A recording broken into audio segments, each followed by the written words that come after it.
Grammatical role part 111 modal auxiliary.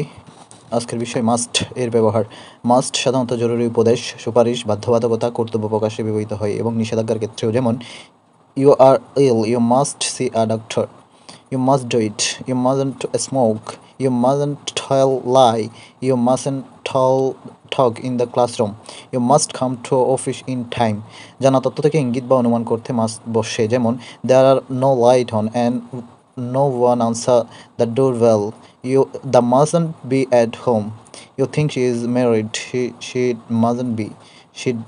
Hasn't got a ring on her finger.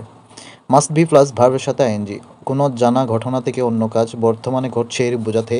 Must B এর পরে ভার্বের সাথে ING যুক্ত হয়ে বাক্য গঠিত হয়, যেমন Rahim is back in the team today, he must be feeling better now, the line is busy, someone must be using the phone now, you must be working late tonight, the office is still light. Must have plus ভার্বের first participle অর্থাৎ ভি3।